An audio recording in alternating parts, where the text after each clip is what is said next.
Lama Zopa Rinpoche's and Geshe Dado Namgyal's deaths were a big wake-up call for me. And they both died within the same year, in 2023. And Lama Zopa died at 76, I think. And Geshe Dado died at, I think, 64 or 65. And yeah, I just wasn't expecting that, because I just thought, here are two, in my view, realized beings. And, they have so much merit. Of course, that merit will manifest in a long life. Of course. Why wouldn't it? That's weird if it wouldn't. They want to benefit beings. They're going to be in this body for a long time. And yeah, I guess their deaths have been a blessing in a way, because they've really shown me how I have this kind of complacent attitude about teachers in our world. That, oh yeah, of course they're here. They're gonna be here. They're always here. They're all over. There's Arya beings all over, probably. There's His Holiness is still alive. All these Rinpoches. But and some people told me, they said, oh yeah, you'll meet Lama Zopa for sure. Yeah, you will. But that didn't happen. So I'm just starting to really kind of realize lately how precious these teachers are, and how their appearance in the world is really ephemeral and fleeting and just like a blip. Like they're here and then they're gone, and they might go to some other world system or realm. And I think about that often too. Like, this universe is so big, it's so expansive. I mean, there's probably so many realms and so many beings, and there really is no guarantee that these teachers will be reborn here, in our world. There's so many other places they could be born to.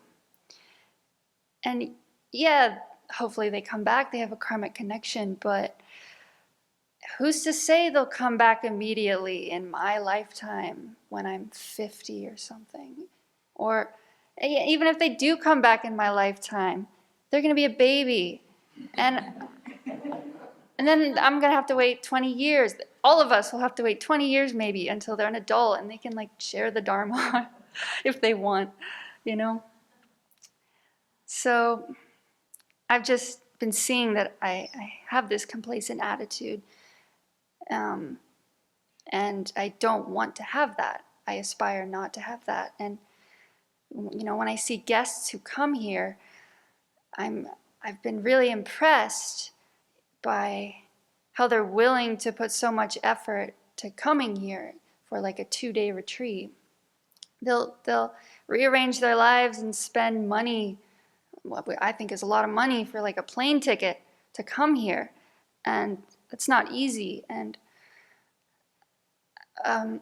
it's so impressive to me, and I aspire for that.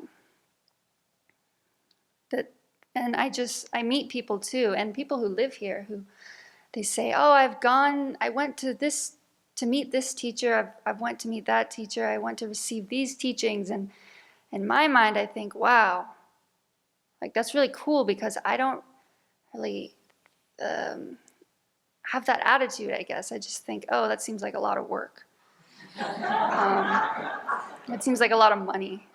They're online, you can just look at them. Yeah, I do have that attitude. But I know why I have that attitude. I grew up, in my generation, grew up a lot on the computer. I was on the computer a lot, and I had access to teachings on the computer, and it was free, and it seemed fine. But I really want to change that attitude. I want to change that mind. I want to be willing to put in, to endure hardship for the sake of the Dharma. And I think, the Dalai Lama, I've been interested in him for several years. But the last time he taught was in 2017 in the USA, is what I saw. And I was into the Dalai Lama, but I had that thought, oh, maybe someday, yeah, he'll be around, he'll teach in the US, but he's not teaching in the US anymore. So it's been years. So again, I'm just seeing like, I need to be proactive about this. I need to put in the effort and spend the money,